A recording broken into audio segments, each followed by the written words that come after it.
अश्वत्थामा की अधूरी प्रतिज्ञा।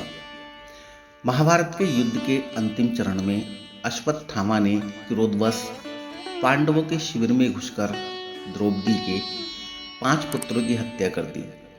यह घटना तो साथियों सभी जानते हैं, लेकिन एक कहानी ऐसी भी है जो महाभारत के ग्रंथों में स्पष्ट रूप से नहीं मिलती। अश्वत्थामा की एक अधूरी प्रतिज्ञा की। युद्ध समाप्त हो चुका था, पांडव विजयी हुए थे, किंतु अश्वत्थामा को पराजय स्वीकार नहीं थी।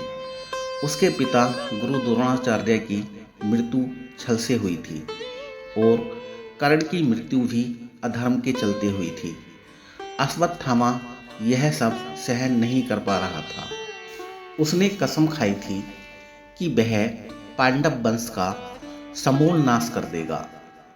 जब श्री कृष्ण ने उसे श्राप दिया और उसका दिव्य मणि छीन लिया, तब भी उसका हृदय शांत नहीं हुआ था। वह जानता था कि अब उसे कोई भी देवता या मानव नहीं मार सकता, लेकिन उसका जीवन पीड़ा से भरा होगा। इस स्थिति में उसने एक और भयानक प्रतिज्ञा की, मैं एक दिन अर्जुन का वध करूंगा। अश्वत्थामा अब वन में भटकना लगा।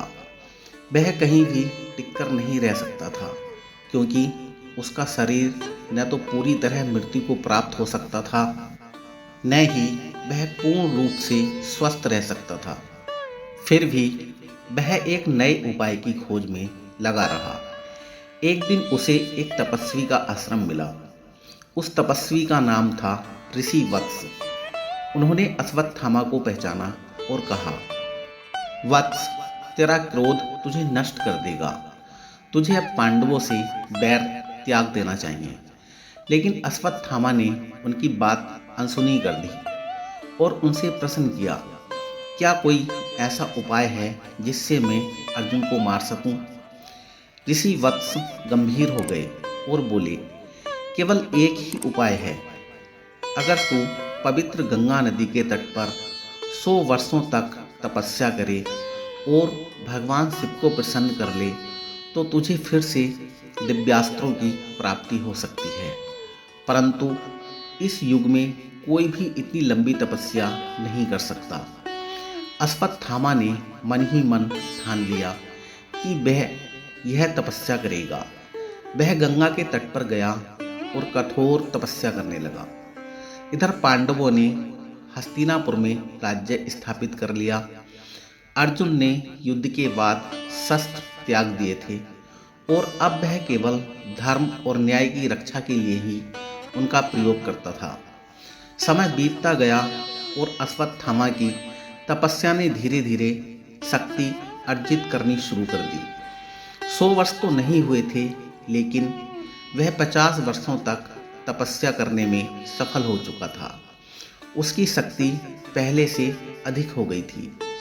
एक दिन भगवान शिव प्रकट हुए और बोले, अश्वत्थामा, तेरा हठ तेरी शक्ति बढ़ा सकता है, परंतु तेरी नियति तेरे साथ रहेगी। तुझे विजय नहीं मिलेगी। अश्वत्थामा को यह सुनकर क्रोध आ गया। उसने सोचा, यदि शिव उसे पूरी शक्ति नहीं दे रहे हैं, तो उसे किसी और उपाय की खोज करनी होगी।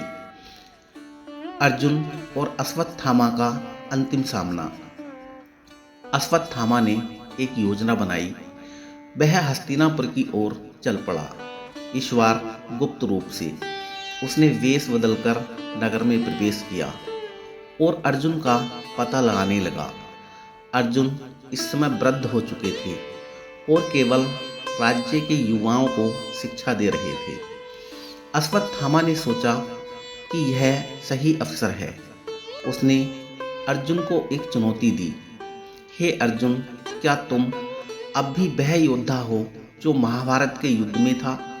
क्या तुम मुझसे द्वंद्व करने का साहस रखते हो? अर्जुन ने देखा, सामने खड़ा व्यक्ति कोई साधारण योद्धा नहीं था। उसकी आंखों में एक जानी पहचानी अग्नि थी। फिर भी अर्जुन ने शांत स्वर में उत्तर दिया, युद्ध अब समाप्त हो चुका है।